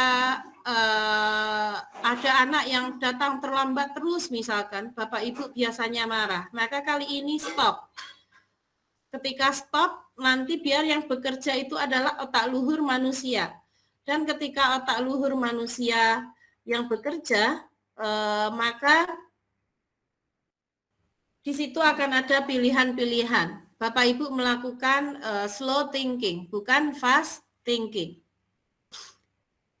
Jika kita baca di sini juga Bapak Ibu, jadi saat jeda, syaraf parasimpatik menenangkan tubuh dengan memperlambat detak jantung, menurunkan tekanan darah, mempertajam fokus, lalu nafas yang terkontrol mengurangi kecemasan, tingkat stres dan mendukung kekuatan otak bagian atas yang berhubungan dengan fokus, konsentrasi, dan kesadaran. Dan hal ini dapat dilatih dan dikembangkan. Karena memang secara alamiah kita itu cenderung untuk merespon segala sesuatu itu dengan fast thinking, aksi, reaksi. Kalau kita ada aksi yang bikin kita marah, kita langsung marah, itu gampang banget, nggak usah pakai tenaga, kita udah langsung marah. Tapi ketika itu kita tidak ada fokus Bapak Ibu ya. Makanya harus berhenti dulu, membuat pilihan-pilihan, observe, baru proceed. Ambillah satu keputusan yang bisa dipertanggungjawabkan.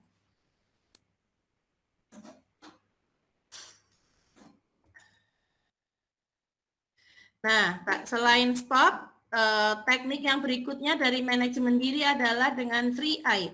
3I ini adalah satu teknik untuk meningkatkan resiliensi. Anak seringkali merasa rapuh, seringkali merasa nggak sanggup ketika harus menghadapi masalah. Nah, di sini kita sampaikan bahwa dia itu memiliki siapa ya, mungkin seseorang ataupun keluarga ataupun guru yang bisa menjadi support system bagi dia. Bisa berupa dukungan sosial dari lingkungan sekitar yang anak itu miliki. Lalu I am. Di sini kita kaitkan dengan kekuatan yang ada di dalam diri. Aku ini adalah seorang anak yang pandai, jadi nggak perlu khawatir. Nah, I can, sehingga saya dapat melakukan apa? Ini perlu dimunculkan untuk anak-anak itu menyadari bahwa aku itu memiliki bla bla bla.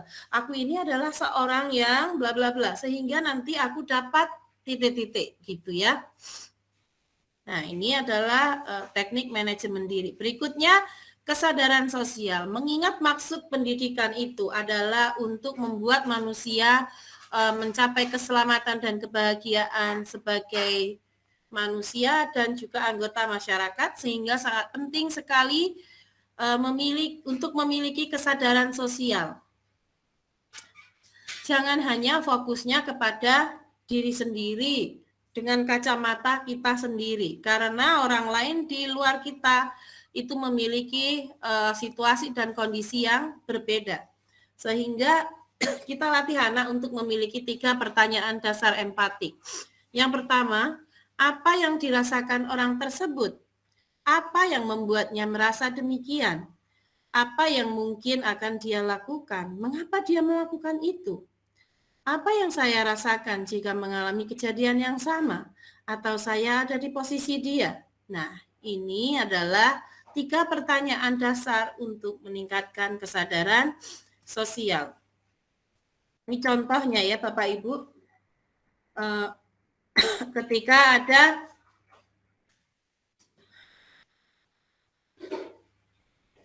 ketika misalkan Bapak Ibu sedang naik kereta, lalu ada anak kecil yang terus lari-larian dan kejar-kejaran tuh kakak adik di dalam kereta. Tentunya merasa sangat terganggu. Lalu kita menegurlah bapaknya, Pak, ini tempat umum. Banyak yang terganggu dan tidak bisa istirahat. Anaknya tolong dikondisikan ya Pak. Sekilas dari mata bapaknya itu terpancar kelelahan dan kesedihan. Namun bapak itu tersenyum sedikit, menatap mata bapak ibu dan berkata, maaf, ibu dari kedua anak ini baru saja meninggal. 3 hari ini mereka tidak bisa tertawa karena mereka menangis terus. Baru sekarang mereka bisa tertawa. Dan kami akan turun di Bandung beberapa saat lagi. Jadi semoga mereka tidak mengganggu terlalu lama lagi. Saya coba panggil mereka ya. Nah ini contohnya ya. Kalau kita hanya melihat dari sisi kita melihatnya anak itu berisik sekali, kita di kereta mau tidur. Sementara ada sesuatu hal yang terjadi, maka kita perlu menanyakan 3 pertanyaan empatik. Yang keempat adalah keterampilan berelasi. Ini tidak hanya anak-anak, mungkin kita orang dewasa pun seringkali menemukan ya orang yang masih belum memiliki keterampilan untuk berelasi. Lalu bagaimana sih untuk meningkatkan keterampilan berelasi ini? Tekniknya dengan 3C. Clear, jelas, sampaikan sesuatu ini dengan tidak berputar-putar dan singkat. Lalu confident, dengan percaya diri. Sampaikan sesuatu dengan mantap dan tidak penuh keraguan. Jadi jangan kalau semisal kita mengatakan sesuatu, orang lain mengkonfirmasi, maksudnya mau tahu lebih jelas, kita berubah penjelasannya. Ini menandakan bahwa kita tidak percaya diri. Jadi sampaikan sesuatu dengan yakin, dengan mantap, percaya diri. Lalu calm, tenang, sampaikan dengan tenang dan tidak terburu-buru. Ini 3C. Yang berikutnya adalah active constructive responding. Ini adalah teknik komunikasi untuk dapat mendorong terjadinya relasi yang sehat dan suportif. Contohnya ya, misalkan mungkin ada anak kita yang ngomong begini, Bu, Pak, aku lolos seleksi lomba nyanyi tingkat provinsi. Nah, jika kita meresponnya dengan aktif konstruktif, kita akan bilangnya, wah keren, kapan? Ayo kita latihan, apa yang harus kita siapkan? Ceritain dong ke ibu. Nah, ini contoh yang aktif konstruktif. Namun jika pasif konstruktif itu kita hanya jawabnya, oh bagus-bagus. Tapi ada juga yang meresponnya dengan aktif destruktif. Loh, kok nggak izin dulu? Nanti nilai sekolahnya turun. Tugas kamu juga keteteran. Sekarang ikut-ikutan lagi yang nggak penting. Nah, ini aktif destruktif. Atau kita bisa, ada juga yang merespon dengan pasif destruktif. Oh iya, mama juga dulu pernah ikut sampai tingkat nasional malah. Ini di sini fokus pada diri sendiri. Jadi Bapak Ibu kita bisa kebayang ya, apa yang dirasakan oleh anak ketika orang tua meresponnya dengan aktif destruktif atau hanya dengan pasif destruktif. Oh bagus-bagus. Atau bahkan mamanya bilang, dulu mama bahkan sampai tingkat internasional. Nah pasti ini anaknya akan merasa kecewa. Begitupun dengan orang lain. Saya sekarang mau mencoba Bapak Ibu untuk membuat respon yang aktif destruktif, aktif konstruktif,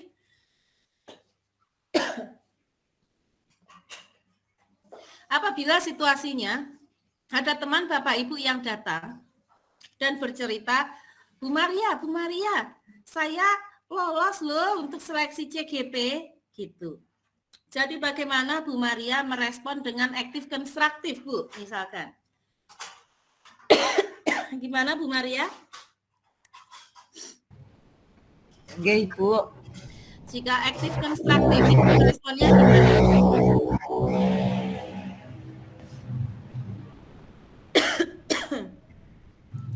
Oke, Ibu, mohon maaf tadi suara terganggu.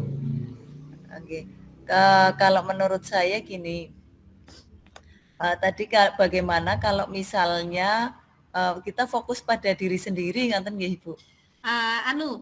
Saya itu datang ke Ibu, saya bilang, Bu Maria, saya itu lolos seleksi CGP gitu. Nah, jika Ibu merespon saya dengan aktif konstruktif, maka respon apa yang akan Ibu katakan ke saya? Oh, okay.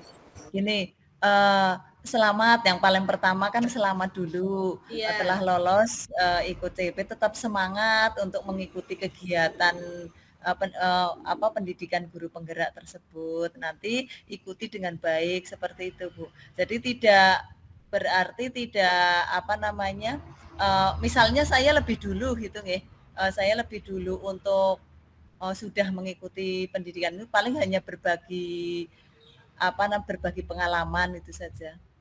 Iya. Terima kasih Bu Maria. Itu jadi selamat ya. Nanti siapkan dengan baik. Kalau nanti ada yang mau ditanyain boleh kita ngobrol-ngobrol gitu ya Bu ya. Iya, berbagi pengalaman kayak gitu. Iya. Tapi ini beda responnya Pak Tohuro misalkan. Alah, ngapain ikut-ikutan CGP? Udah kita tugas ngajarnya banyak. Nggak dapat gaji pula. Nah, nanti kerjaan keteteran, rumah nggak keurus, misalkan gitu ya. Nah, ini adalah ini yang aktif, destruktif. Kalau semisal Bu Husnul itu jawabnya gini, oh ya, Allah, aku aja udah mau selesai nih ikutan program itu, biasa aja gitu. Nah, kalau itu apa yang itu? Destruktif. Yang apa, Bu? Destruktif. Pasif destruktif. Pasif destruktif. Tapi kalau Pak Rojiken itu jawabnya, oh ya baguslah, gitu aja. Itu apa? Pasif konstruktif. Jadi di sini kan ya, untuk membangun relasi kita itu disarankan sekali untuk yang aktif, konstruktif, respon. Jadi biasakan nih kalau ada yang datang memberi kabar, oh ya bagus sekali itu. Kalau ini bolehlah kita ini begitu. Jadi bukan malah ngapain begitu. Nah, ini adalah teknik kita untuk membangun relasi positif dengan orang lain. Iya, tapi kenyataannya ada, Bu. Gimana, Bu? Kenyataannya nggak ada yang bahkan mencibir gitu nggih. Buat apa sih ikut seperti itu. Nah, terus akhirnya kalau ada yang responnya begitu kan tentu tidak akan punya relasi yang positif dengan yang tadi cerita kan ya Bu, gitu. Iya betul. Nah, ini kita kan dengan teman, dengan siapapun juga kita mau membangun relasi positif. Yang berikutnya adalah iMessage. Jadi iMessage ini adalah teknik berbicara dengan seseorang dengan menyampaikan maksud Anda dengan fokus pada perasaan atau pikiran Anda. Tadi contohnya yang di anak perempuan tadi kan dia ngomongnya Dewi sebenarnya pengen ditemenin sama bapak gitu. Jadi dia adalah fokus kepada perasaannya. Nuansa di sini itu lebih positif. Jadi tidak terasa memojokkan ayahnya. Dan dengan iMessage ini terbukti dapat membantu menyampaikan pesan untuk membangun komunikasi lebih lanjut. Contoh iMessage, misalkan ya, bos saya itu minta saya untuk merevisi proposal EduFair yang waktunya udah mepet. Lalu saya jawabnya, saya merasa khawatir jika harus merevisi proposal ini. Waktu pelaksanaan acara sudah sangat dekat. Nah, berbeda halnya apabila saya tidak dengan iMessage, tapi dengan YouMessage jawabnya.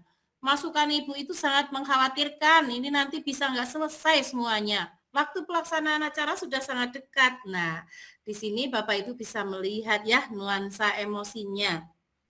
Meskipun sebenarnya kita sama-sama keberatan untuk merevisi proposal, tapi cara kita menyampaikan itu berbeda. Nah, sekarang praktek.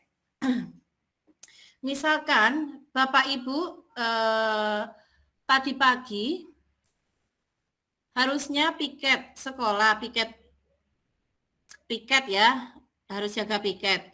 Tetapi Bapak Ibu sedang ada keperluan keluarga yang mendadak, sehingga meminta bantuan misalkan Bu Husnul untuk menggantikan Bapak Ibu. Lah ternyata Bu Husnulnya itu kok nggak hadir, nggak piket tadi pagi. Akhirnya Bapak Ibu ditelepon oleh kepala sekolah karena akhirnya tidak ada yang jaga piket. Bagaimanakah Bapak Ibu itu menyampaikan iMessage kepada Bu Husnul supaya Bu Husnul itu tidak nuansanya tidak negatif ya, tapi Bapak Ibu ini mau menyampaikan nih ke beliau yang udah nyanggupin kok nggak jadi gitu. Silakan dicoba Bapak Ibu, bagaimanakah dengan iMessage?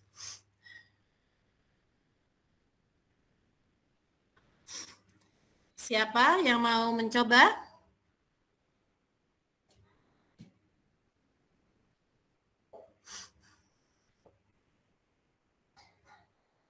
Coba Bu, saya coba. Monggo Bu Husnul.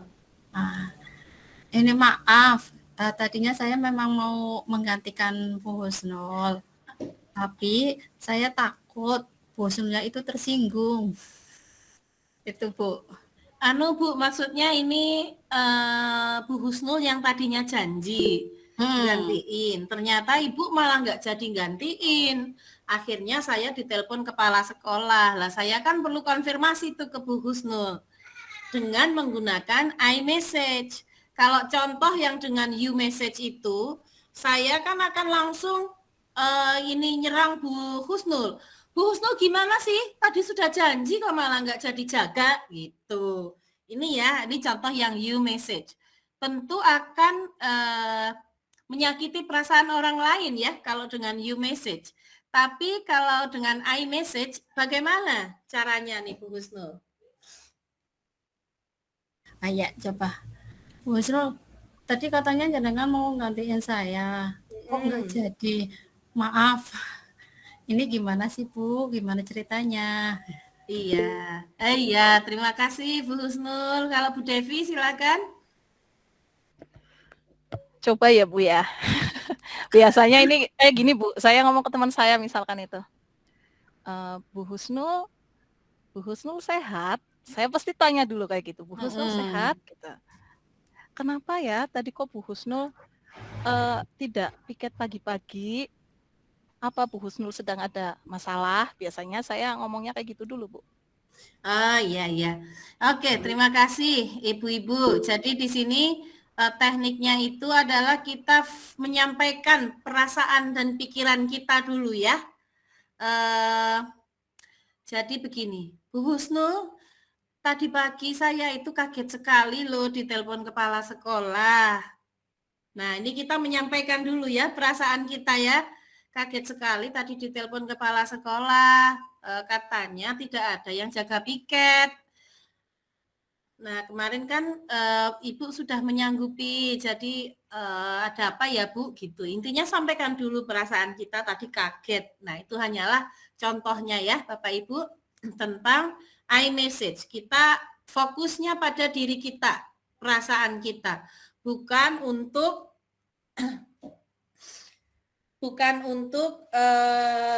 menyerang, memojokkan lawan bicara kita. Jadi dalam proses kerjasama ini sangat mungkin ya untuk mengalami konflik yang seperti ini.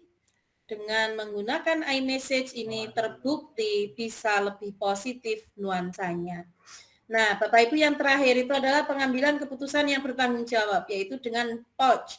Problem, Option, Outcomes, dan Choice. Kita evaluasi situasinya, kita analisis alternatif pilihan, outcome-nya, yang terakhir adalah kita tentukan apa yang dipilih, kenapa memilih itu, apakah putusan itu yang terbaik, apakah siap menghadapi segala konsekuensinya. Oke, lalu yang ketiga Bapak Ibu, tadi kan ini secara eksplisit pembelajaran sosial emosional secara eksplisit dan spesifik. Yang berikutnya adalah mengintegrasikan dalam praktik mengajar dan kurikulum akademik. Caranya dengan pembukaan hangat, ini artinya kita berikan kesempatan pada murid untuk berbicara, lalu kita dengarkan aktif. Ketika murid berbicara itu jangan kita siap-siap, sibuk sendiri, tetapi kita harus hadir untuk mendengarkan mereka, bangun interaksi baik antara murid dengan guru dan sesama murid, lalu kegiatan inti yang melibatkan murid. Kegiatan inti yang melibatkan murid ini kita bisa dengan menjalankan pembelajaran kooperatif, setting kelas, diskusi akademik, refleksi diri dan penilaian diri, lalu pemberian suara dan pilihan. Yang terakhir adalah penutupan yang optimistik. Kita apresiasi terhadap suatu praktik baik yang ditunjukkan, baik individu maupun kelompok kelas, lalu mengambil kesimpulan dalam pembelajaran. Tetapkan tujuan yang akan dilakukan dalam pertemuan yang berikutnya. Nah, ini adalah contoh RPP-nya. Bapak Ibu nanti bisa mendownload ya. Lalu yang terakhir adalah menguatkan 5 KSE pendidik dan tendik. Caranya yaitu pertama dengan menjadi teladan. Bagaimanakah Bapak Ibu pendidik dan tendik ini mencerminkan telah memiliki 5 KSE yang baik dalam tugas sehari-harinya. Juga terus belajar dan berkolaborasi dengan teman sejawat untuk saling sharing strategi untuk peningkatan KSE.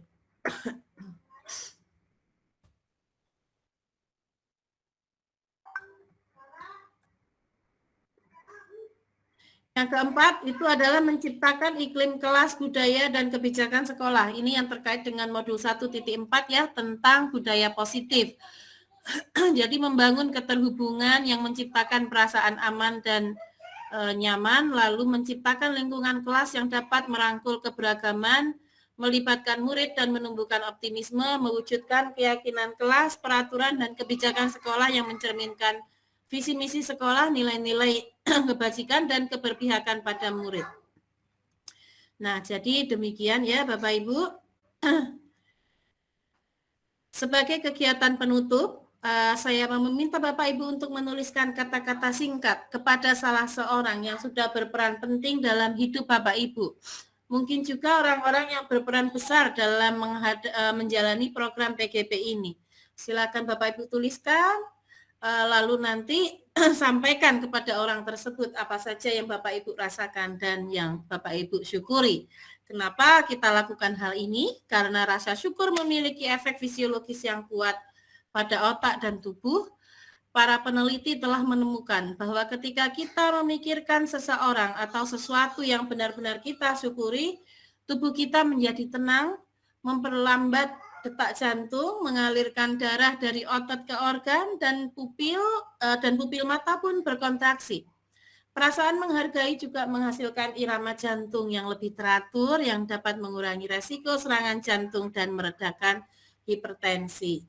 Nah, demikian ya Bapak Ibu materi yang saya sampaikan dari modul 2.2. Untuk review di sini saya tunjukkan satu gambar piramid, di mana yang menjadi dasar piramid itu adalah kesadaran penuh atau mindfulness. Lalu yang menjadi bangunannya di sini adalah sosial emosional. Atapnya di sini merupakan kesejahteraan psikologis atau well-being.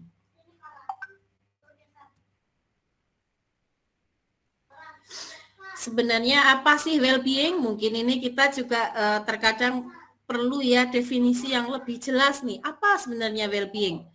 Jadi well-being ini merupakan individu yang memiliki sikap yang positif terhadap diri sendiri dan orang lain, dapat membuat keputusan dan mengatur langkah lakunya sendiri, dapat memenuhi kebutuhannya sendiri dengan menciptakan dan mengelola lingkungan dengan baik, memiliki tujuan hidup dan membuat hidup mereka lebih bermakna, serta berusaha mengeksplorasi dan mengembangkan dirinya. Apapun yang dialami, apapun yang terjadi, seseorang yang telah memiliki well-being yang baik akan selalu bisa memiliki sikap yang positif baik terhadap diri sendiri dan orang lain, juga mampu dalam membuat keputusan. Ya, demikian.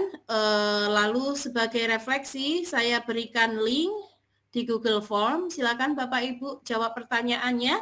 Yang pertama adalah pemahaman yang berubah setelah mengikuti sesi hari ini. Satu perubahan yang ingin Bapak Ibu terapkan di kelas Bapak Ibu setelah sesi ini apa? Lalu hal yang ingin Bapak Ibu gali atau pelajari lebih lanjut tentang sosial emosional ini adalah tentang apa? Saya share ke chat box untuk link refleksinya.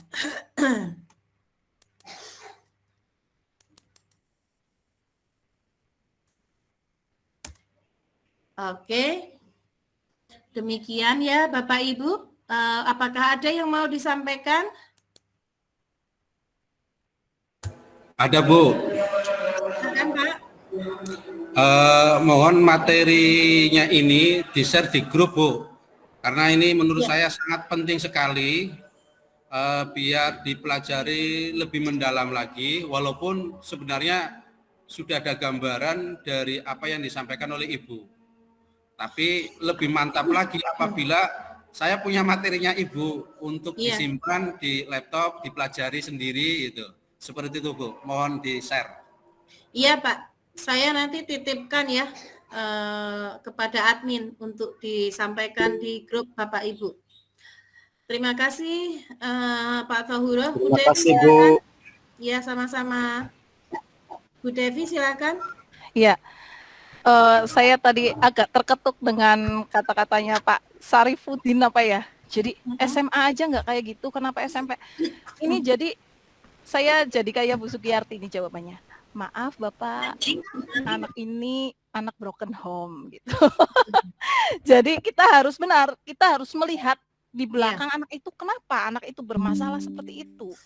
Dan bagaimana sih wong dia juga ceritanya hanya dengan saya.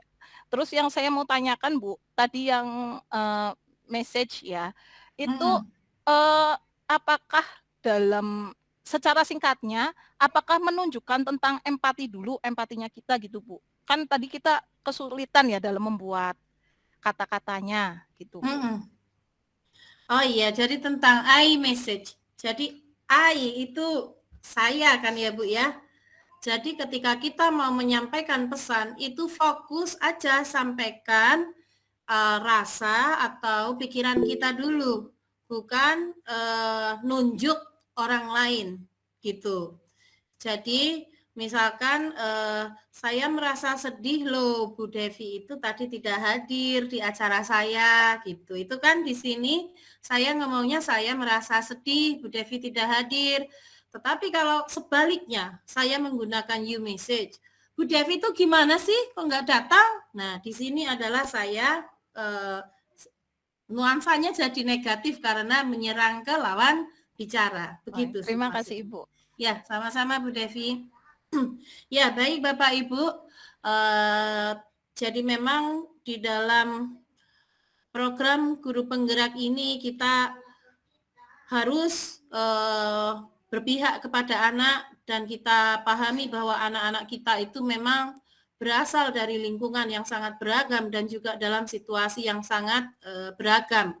Nah, makanya di dalam teknik coaching pun kita diajarkan untuk tidak membuat asumsi, juga tidak membuat judgement, atau kita itu membuat asosiasi dengan kita. Nah, ini memang sudah penyakit orang yang sudah hidupnya lama ya seperti kita ini, pengalamannya banyak, bawaannya terus mau cerita terus, dulu saya itu ini nih. Nah, tetapi di dalam coaching kan kita diajarkan untuk sungguh-sungguh hadir, mendengarkan anak, mengetahui apa yang sesungguhnya terjadi kepada anak. Demikian ya, sebagai penutup dari sesi kita di 2.2.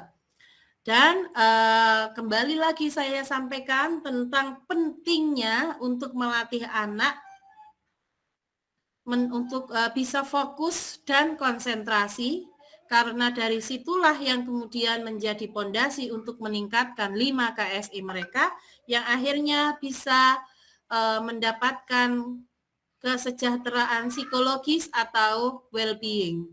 Jika anak-anak telah mendapatkan well-being ini, maka insya Allah nanti prestasi akademik juga akan mengikuti. Demikian, Bapak Ibu, terima kasih sekali selama sesi ini Bapak Ibu telah aktif berpartisipasi, juga membagikan pengalaman-pengalaman Bapak Ibu yang sangat luar biasa. Alhamdulillah kita semua saling belajar dan saya mohon maaf atas semua kekurangannya. Sekali lagi terima kasih dan selamat beristirahat bagi Bapak Ibu semua. Wassalamualaikum warahmatullahi wabarakatuh. Waalaikumsalam. Terima kasih.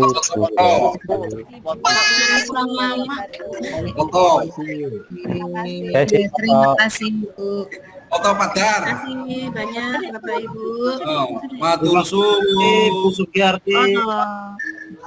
Assalamualaikum. Namanya warahmatullahi wabarakatuh. Anak foto Mama.